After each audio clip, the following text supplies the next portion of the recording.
Bonjour, bonjour tout le monde, bon matin, bienvenue dans ma cuisine, bonjour, bonjour. Alors ici Fanelli en direct de sa cuisine pour une nouvelle semaine de recettes. Mon angle est un peu différent aujourd'hui parce qu'on va avoir des choses à faire au niveau de l'évier. Je voulais vous montrer des manipulations, donc j'ai changé un peu d'angle. Alors, bonjour Amine ce matin. Alors, attends la surprise de voir si les commentaires s'affichent. Est-ce que quelqu'un veut me faire un petit coucou avec mon commentaire? On dirait que non. Bon, comme d'habitude, hein, ça va quand ça veut pas. Alors, je vais venir vous chercher par là. C'est pas grave, pour être capable de voir vos messages. Voilà, on se met toujours en place. Hein. Salut Lise, salut Elisabeth. Bon, là et là. Alors, les commentaires... Bon, hein, il y a des jours, on comprendra un jour pourquoi il y a des fois ça marche et des fois ça marche pas, hein, quand on saura. Ok, salut Marie-Jeanne d'Avignon, salut Sylvie, salut Christiane. Allez, ok, bon matin tout le monde. Donc ce matin, une nouvelle recette. Le thème de la semaine, vous l'avez peut-être remarqué, c'est l'érable, le sirop d'érable. Alors c'est sûr que c'est un ingrédient qui est assez récurrent dans les recettes en général parce que vous savez qu'ici on est au Québec, puis le sirop d'érable a toute sa place. Pourquoi? Parce que le Québec est le plus gros producteur de sirop d'érable au monde, bien entendu. Ça fait partie des points qui m'ont surpris quand même quand je suis arrivée ici parce qu'en Europe on n'a aucune idée de comment ça marche et c'est quoi du sirop d'érable. Eh bien j'aurai l'occasion peut-être, j'essaie de vous réserver une surprise, on va voir ce que ça donne, de vous en dire un peu plus en détail parce que moi je suis pas vraiment la bonne personne, je connais ça mais plus ou moins comme une touriste. Mais en tout cas, ce qu'il y a de sûr, c'est que chaque année, au mois de mars, avril, ça dépend toujours parce que c'est la météo qui décide, eh bien, on a ce qu'on appelle la période du temps des sucres. Donc, c'est quoi? Eh bien, c'est le temps où les érables vont couler pour qu'on récupère la sève et pour qu'on fasse le sirop d'érable. Comme la plupart des érablières sont quand même des érablières de famille, eh bien, ça fait vraiment partie de la vie des gens d'ici de faire leur sirop d'érable, d'aller récolter, etc. Puis ça marche avec les températures, donc c'est vraiment la période à peu près. Donc, comme on est dans la période du sirop d'érable, dans le temps des sucres, ça prenait des recettes encore plus à base de sirop d'érable. Mais moi, j'ai décidé d'aller à contre-courant puis de faire un peu différent. Oui, les recettes à base de sirop d'érable 100% du temps des sucres, des cabanes à sucre, eh bien, c'est le pudding chômeur, la tarte à l'érable. Ça veut dire vraiment très, très sucré avec beaucoup, beaucoup d'érable. Mais j'ai décidé, moi, de vous proposer des recettes cette semaine en mettant en valeur le sirop d'érable, mais dans des recettes salées. Donc aujourd'hui, notre recette du jour, c'est un saumon sauce teriyaki érable avec du brocoli et du riz à la vapeur. Ça va? Alors je vois à peu près vos commentaires aujourd'hui, moins pratique que d'habitude, mais je les vois. N'hésitez pas si vous avez des questions, j'essaye d'y répondre en direct. Si ça n'est pas le cas, si je ne vois pas le message, j'y réponds dès qu'on a terminé. Est-ce que ça va? Allez, on y va tout de suite, on reparlera de l'érable et de la recette au fur et à mesure qu'on va la réaliser. Vous savez que vous retrouvez l'intégralité des ingrédients et des étapes sur www.fanelli.com une fois que le live est terminé. Donc, on va commencer par faire une sauce teriyaki érable.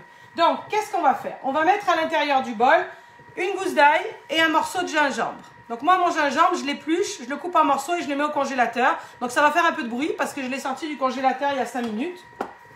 Le gingembre, on le sait, c'est la vitesse 9 parce qu'on veut vraiment le pulvériser. On ne veut pas l'effilocher, d'accord? Donc là, on y va pour environ 3 secondes en vitesse 9 pour pulvériser l'ail et le gingembre. On entend qu'il ne se passe plus rien. L'étape d'après, ça va être de faire redescendre au fond du bol pour que tous nos ingrédients soient bien à l'intérieur de notre sauce teriyaki. Donc là, vous voyez, hein. Donc on prend sa spatule et avec cette partie-là, on fait redescendre notre ail et notre gingembre au fond du bol. Donc une sauce teriyaki, j'invente rien, hein, c'est une recette traditionnelle de la cuisine asiatique, puis on sait que c'est sucré. En fait, ce qui va arriver, c'est que le sucre de la recette, je vais le remplacer par le sirop d'érable, ce qui fait que ça va faire une sauce teriyaki un peu différente, encore un peu plus parfumée, grâce à l'érable. Commençons par les ingrédients principaux. On va commencer par mettre à l'intérieur du bol 100 g de sauce soja, de la sauce soja régulière. Ensuite, on va venir ajouter 30 g de vinaigre de riz. Attention, c'est du vinaigre de riz non assaisonné. Hein. Parfois, vous achetez du vinaigre de riz qui est pour les sushis, qui est déjà salé et sucré. Celui-là, c'est du non assaisonné qu'on veut vérifier sur l'étiquette. Sinon, vous risquez d'avoir une recette qui va être trop sucrée. Ensuite, on rajoute un 15 g d'huile de sésame. L'huile de sésame torréfiée ou rôtie, il y en a peu. Ce qu'on veut, c'est juste rehausser le goût. Donc, c'est pour ça qu'on prend volontairement de la torréfiée ou de la rôtie. Ça va? Ensuite, notre sirop d'érable. Donc, on appuie sur la balance et on va venir ajouter 200 g de sirop d'érable. Je lance la recette et on va parler des variantes. D'accord? Ok, Ok, ici 200 g de sirop d'érable, c'est fait. C'est beaucoup, mais on va couper ça avec de l'eau, vous inquiétez pas. Puis on a le salé de la sauce soja, donc il faut bien contrebalancer avec ça. Donc là, je rappuie à nouveau sur la tare et maintenant je viens rajouter 200 g d'eau. Vous savez que l'eau, on pèse par à coup pour voir les strates monter, pour garder le contrôle de notre balance. Donc là, on est à 150, 170, allez, encore un petit peu, parfait. 200 g d'eau, ça va? Donc si on récapitule, pour notre sauce teriyaki, on a de l'ail, on a du gingembre, on a la sauce soja, on a le vinaigre de riz, on a, qu'est-ce que j'oublie? L'huile de sésame, le sirop d'érable et un peu d'eau. Maintenant, qu'est-ce qu'on va venir ajouter? De la fécule de maïs. Donc vous avez les quantités sur fanily.com précisément. Donc la fécule de maïs pour venir donner une texture à ma sauce teriyaki plus rapidement. On aurait pu la faire réduire longuement, mais de cette façon-là, elle va être prête plus rapidement. Donc là, j'enlève le gobelet, je mets le panier cuisson sur le dessus ou le couvercle anti-projection. Pourquoi? Parce que puisque j'ai mis de la fécule, c'est que je veux que ma sauce réduise et épaississe. Si je laisse mon gobelet, je vais créer de l'humidité à l'intérieur et de fait, ma sauce ne pourra pas réduire. Donc là, on y va. On va venir programmer 5 minutes à 100 degrés ou 120 et en vitesse 3. Pourquoi en vitesse 3? Parce que je veux mélanger ma fécule, je veux diluer ma fécule pour éviter d'avoir des grumeaux à l'intérieur de la recette. Alors, maintenant, pourquoi également j'ai choisi pour ma semaine sur le thème de l'érable de réaliser des recettes salées? En fait, la problématique, c'est que, évidemment, vous savez que cette page de cuisine, c'est une page de cuisine France-Québec. À mon sens, c'est tout l'intérêt, c'est qu'on échange nos différentes cultures et c'est ça, vous êtes nombreuses en Europe, il y en a au Québec. On échange nos habitudes alimentaires et on découvre de nouvelles choses. Ici, l'érable est indispensable. Au début de mes cours ici, je me rappelle, il y a quelques années, c'était devenu la blague récurrente parce que moi, j'y pensais pas. Le sirop d'érable, ça n'existe pas dans ma tête. À Marseille, on n'a pas de sirop d'érable. Et du coup, à chaque fois que je faisais une recette, n'importe quelle recette, il y avait toujours une madame pour lever la main et me dire « Est-ce que je peux remplacer par du sirop d'érable ?» Alors, c'est très correct, mais j'ai rapidement compris pourquoi. C'est parce que la plupart des Québécois, et c'est normal, parce que je vous l'ai dit, souvent c'est familial, ils ont des érablières, ou même c'est un produit courant, ils ont grandi avec ça. Eh bien, le sucre, pour n'importe quoi, pour le café, pour les desserts, pour les recettes, c'est du sirop d'érable. Donc, ils veulent substituer à chaque fois.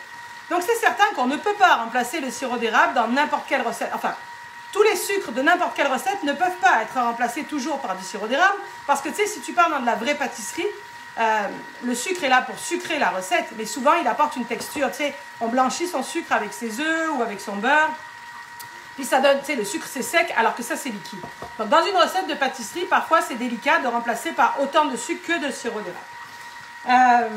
Ensuite, les recettes de cabane à sucre traditionnelles dont je vous parlais tout à l'heure, le pudding chômeur, voyons, la tarte à l'érable ou la tarte au sucre, l'ingrédient principal c'est l'érable. C'est pour la tarte au sucre une conserve au complet de sirop d'érable. Donc, je voulais cette semaine trouver des recettes où vous êtes capable de mettre des substituts, même si vous n'avez pas de sirop d'érable. En l'occurrence, aujourd'hui, dans notre sauce teriyaki, on aurait pu remplacer la quantité de sirop d'érable par du miel. Alors, je sais évidemment que les Québécois 100% pour sucre sont comme choqués parce que, on ne remplace pas le sirop d'érable par du miel, c'est pas la même chose. Je sais que c'est pas la même chose, je sais que ça n'a pas le même goût, mais ça va être un substitut qui va fonctionner notamment dans ce genre de recette pour pouvoir avoir une recette qui fonctionne quand même et une texture qui fonctionne quand même. Oui, on a du sucre d'érable aussi. Je viens de voir un message passer en diagonale. Ça veut dire un sucre, j'en ai juste ici, là, tu sais, c'est comme du sucre en poudre, mais c'est du sucre d'érable. Donc ça, c'est intéressant, en effet, pour substituer dans une recette. Mais c'est quand même un peu plus rare. Même ici, quand même, tu sais, tout le monde on a plus souvent du sirop d'érable que du sucre d'érable. Donc ça, c'était la petite anecdote pour les substituts dans cette sauce teriyaki. Vous respectez tous les ingrédients et vous pouvez donc remplacer éventuellement par du miel ou de la cassonade. Le restant, il faut vraiment suivre. Ne me dites pas la sauce soja, c'est trop salé, j'ai réduit. Parce que c'est vraiment l'équilibre entre la sauce soja et le sirop d'érable qui va faire que ça va fonctionner. Vous avez compris pourquoi le panier ou le couvercle anti-projection? Parce qu'on veut que ça réduise, d'accord? Donc si on veut que ça réduise, il ne faut pas qu'on ferme et qu'on recrée de l'humidité à l'intérieur. Bon, pendant ce temps-là, on va aller préparer notre varoma. Parce que notre recette d'aujourd'hui, vous le savez, c'est un saumon sauce teriyaki érable avec du riz et des brocolis à la vapeur. Donc là, on attrape notre varoma. On va constater que au fond du varoma, j'ai mis des belles fleurettes de brocolis, des beaux gros bouquets de brocolis. Vous voyez que je m'assure de conserver l'espace au centre pour une meilleure circulation de la vapeur, comme d'habitude. J'ai mis quelques graines de sésame, à peine un petit filet d'huile de sésame parce que j'aime ça, et un petit peu de sel sur mes brocolis. C'est tout ce que j'ai placé pour l'instant. Ça va? Là, il arrive quelque chose d'intéressant. Je vais essayer de me taire, puis vous allez essayer d'écouter. Entendez-vous que le son change? On entend clairement que notre sauce teriyaki est en train de prendre. Ça, c'est important et intéressant parce que dans la recette, je vous ai mis 5 à 7 minutes pour faire la sauce teriyaki. Il faut que vous marchiez avec la logique. Tu entends? Vous allez voir, une sauce teriyaki, ça doit être nappant. Éventuellement, si vous, votre eau est trop froide, tu sais, aujourd'hui, il fait moins 14. Si je prends l'eau froide du robinet direct, je ne te dis pas qu'il faut chauffer l'eau. Je te dis qu'il faut garder à l'esprit que selon la température au départ de ce que tu as mis dans ton bol, ben peut-être qu'il faudra rajouter 1 à 2 minutes pour atteindre la texture que tu avais souhaitée. Là, on entend clairement, il me reste 33 secondes, mais je pourrais presque arrêter maintenant. Ta sauce teriyaki est prête. C'est bon? Bon, je vais continuer ici. Donc là, mon varoma, j'ai mes brocolis à l'intérieur. Maintenant, j'attrape un papier sulfurisé ou parchemin ou papier cuisson. D'habitude, je n'en mets jamais, moi, dans mes recettes, vous le savez, parce que j'aime ça que les arômes se mélangent et que ça cuise tout en même temps. C'est vraiment ça que je trouve intéressant, que la viande parfume la sauce les légumes et que tout tourne ensemble. Pourquoi aujourd'hui je décide de mettre un papier sulfurisé, parchemin ou cuisson? Parce que ma sauce teriyaki va venir aller uniquement sur mon saumon et je veux garder mes brocolis et mon riz bien blancs. Je veux qu'ils soient simplement à la vapeur. Mais dans la fiche recette, je vous explique la variante si vous souhaitez ne pas mettre le papier parchemin et faire comme un gros bol de riz mélangé avec du saumon, avec des brocolis, puis la sauce teriyaki. Je ne suis pas sûre d'être claire, mais vous aurez la fiche recette et vous comprendrez mieux. Donc, si tu décides de mettre un papier parchemin dans cette recette ou dans n'importe quelle autre, voici comment faire. Il faut froisser ton papier, puis il faut s'en aller sous le robinet. C'est pour ça que j'ai mis mon évier en visuel aujourd'hui. Je vais sous le robinet travailler mon papier parchemin de cette façon-là. Il faut le travailler jusqu'à ce que le papier parchemin soit complètement souple dans mes mains. Pourquoi? Parce que d'abord, je vais pouvoir la poser exactement comme je veux sur mon plateau. Et en plus, parce qu'on va avoir une meilleure circulation de la vapeur si le papier est déjà humidifié. Vous voyez? Donc là, il est obéissant, il se place exactement comme je le souhaite sur mon plateau. Ça va? Alors, maintenant, on va venir attraper notre saumon. Donc c'est du saumon frais. Vous voyez que ce sont des gros morceaux que j'ai fait volontairement. Et que là, par exemple, je vais vous remontrer, où j'avais des morceaux de queue, des morceaux plus plats. Je les ai superposés pour faire un seul gros morceau. Pourquoi? Comme ça, il y aura une cuisson plus régulière au niveau de la vapeur et tous mes morceaux seront cuits pareil. Vous comprenez, hein? J'ai parlé vite là, mais vous voyez, l'idée c'est d'avoir normalement un gros morceau comme ça, mais tu peux empiler ou coller 2 morceaux plus petits ensemble pour qu'ils aient tous la même texture, la même cuisson. Alors sur le plateau, on sait qu'on peut couvrir l'intégralité de la surface. Tu vois, lui il est plus petit, je vais comme le rouler un peu sur lui-même et le mettre un peu dans un coin. Donc sur le plateau, on sait qu'on peut couvrir l'intégralité de la surface parce qu'il y a des trous partout, mais également parce qu'il y a des ouvertures ici sur les côtés. Donc, quand tu cuis sur le plateau, et en l'occurrence quand tu mets un papier parchemin, pense à essayer de ne pas coller de morceaux à cet endroit-là, tu vois, pour que le papier soit dégagé du côté pour une meilleure circulation de la vapeur. Ça va? Bon. Alors, gardons ça par ici, on va s'en servir tout à l'heure, ici, ici. Donc, ma sauce teriyaki, regardez-moi voir la texture, vous allez la voir quand je vais la verser, une belle texture bien épaisse, que je vais venir mettre aux 2/3 par-dessus mon poisson. Vous allez comprendre pourquoi. On va en conserver une partie dans un bol pour ceux qui voudront s'en rajouter par la suite, éventuellement, sur leur riz ou sur leur brocoli.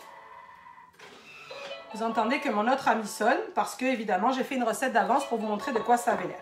Donc là, j'ai mis les 2/3. Puis, maintenant, j'attrape un petit bol comme ceci et je viens mettre le restant de ma sauce. Vous avez vu la belle texture? Je vais vous parler des variantes dans 2 secondes par rapport aux protéines quand on aura lancé la cuisson.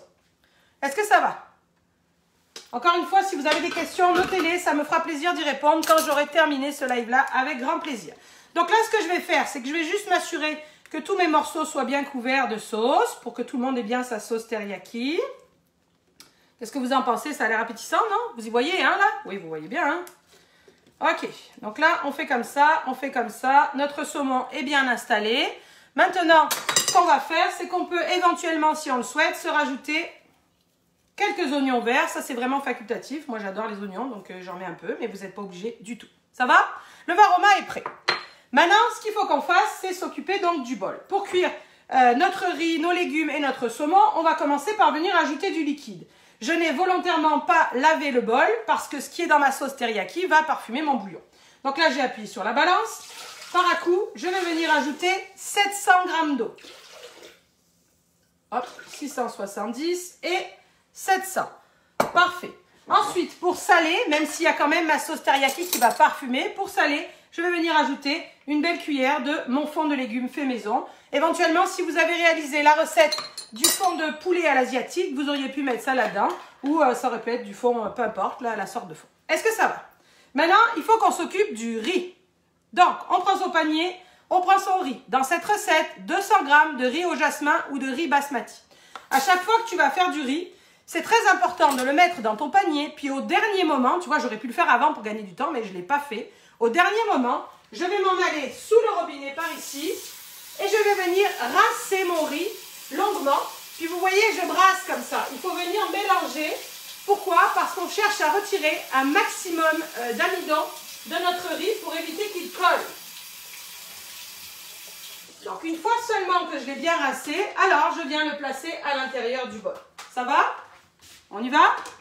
On a mis notre riz comme ceci. On referme notre couvercle. On place notre varoma par-dessus avec donc le brocoli et le saumon. On referme notre couvercle. Ici, vous avez remarqué, hein, on fait bien comme on a fait tantôt. Je vais vous remontrer.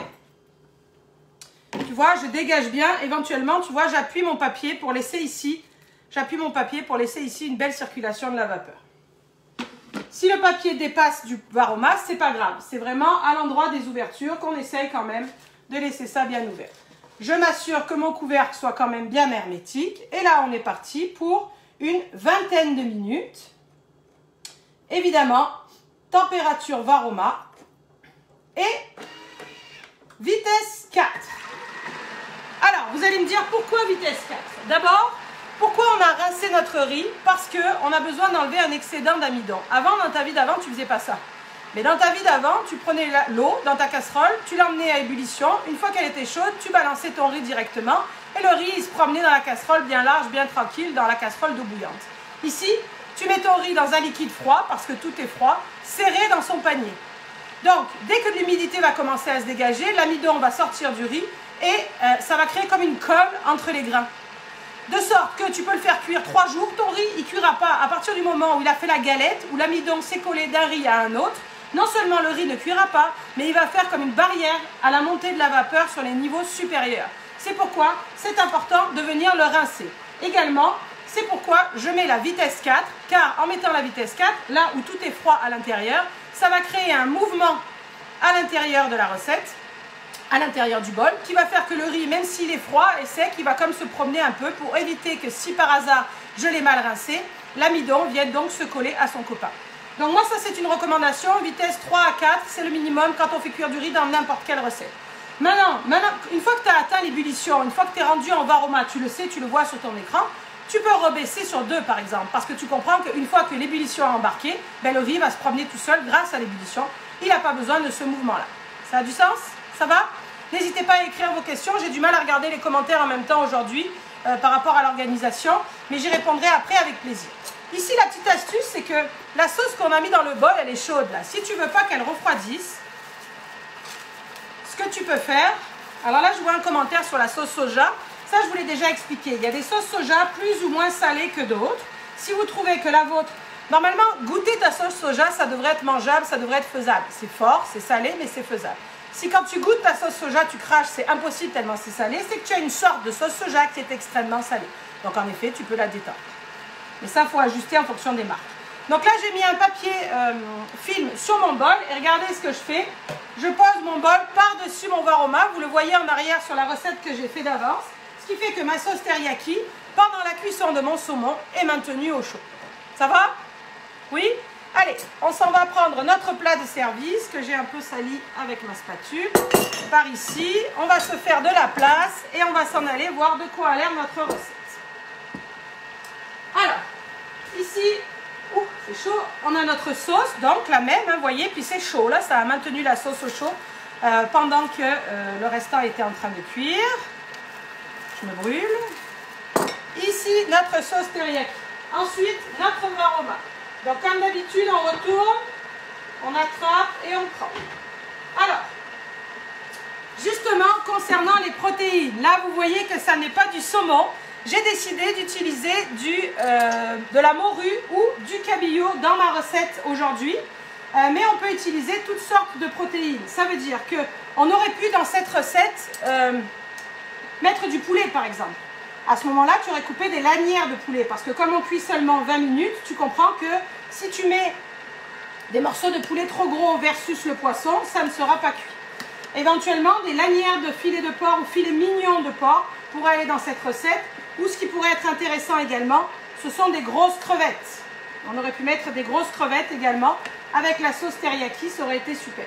Le tofu, bien entendu, vous le savez, ça ne posera pas de problème. Rapport à la cuisson. Donc là, on récupère un peu de notre belle sauce. Ça va? Avez-vous compris ce que je vous disais tout à l'heure? Si j'ai mis mon papier, c'est parce que je voulais que mon riz et mon brocoli soient bien blancs. D'accord? Si jamais ça t'est égal et que tu décides de faire une grosse recette comme un riz frit, entre guillemets, à l'asiatique et que tout soit mélangé, alors tu n'as pas besoin de prendre toutes ces précautions. La sauce teriyaki va tomber dans le riz, va tomber sur le brocoli et parfumer tout le monde. Ça va? Alors, on va venir mettre ça de côté pour que vous voyez nos brocolis au fond. Qu'est-ce que vous en dites? Alors, ça c'est intéressant de parler peut-être des brocolis. Vous constatez que j'ai fait des gros morceaux parce que c'est sûr que une autre différence Europe-Québec, c'est la façon de manger les légumes à la vapeur. En Europe, on mange les légumes à la vapeur plus cuits qu'on ne les mange ici. Ici, on aime mieux ça plus croquant un peu, plus ferme.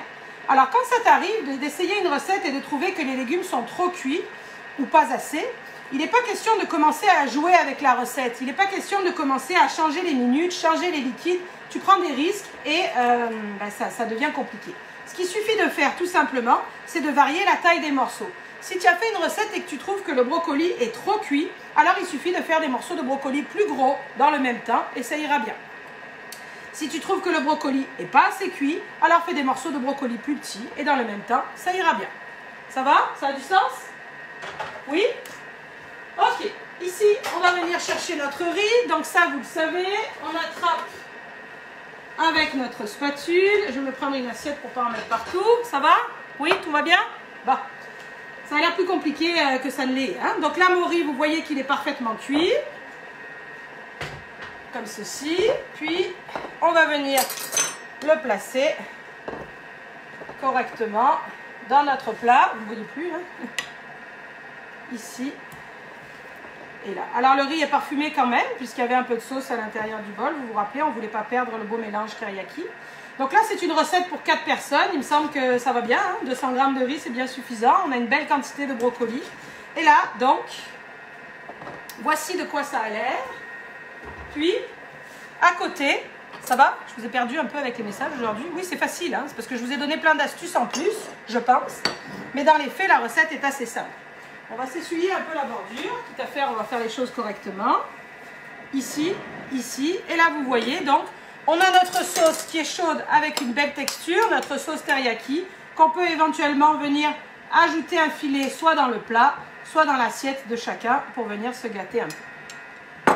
Qu'est-ce que vous en pensez? Qu'est-ce que ça donne cette recette de teriyaki à l'érable avec le saumon, le riz et notre brocoli? Bien entendu que le brocoli aussi, ça peut être un autre légume, ça peut être des pois gourmands ou pois mange-tout. Moi, je ne suis pas fan, mais ça pourrait. Ça pourrait être des pak choy ou pak choy, vous le savez, hein, beaucoup. C'est sûr que dans 20 minutes de cuisson, si vous mettez quelques pak choy, ils vont être trop cuits. Si vous en mettez beaucoup, le temps que tout soit cuit, par rapport aux 20 minutes, ça devrait aller correctement. En fait, il faut que vous compreniez ce que vous faites. Si vous comprenez, ben, vous pourrez adapter autant que vous voulez. Ok, j'espère que vous avez aimé cette recette. N'hésitez pas à m'en donner des nouvelles éventuellement sur les différentes variantes et les différentes choses que vous allez pouvoir tester. Jeudi, avec le club VIP, on continue avec l'érable en mode salé.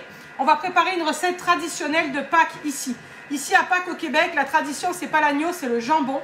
On va faire donc une recette tout en un avec un jambon, sauce érable balsamique, la sauce elle défonce, avec des carottes laquées et une purée de pommes de terre, épinards, fromage, tout en même temps.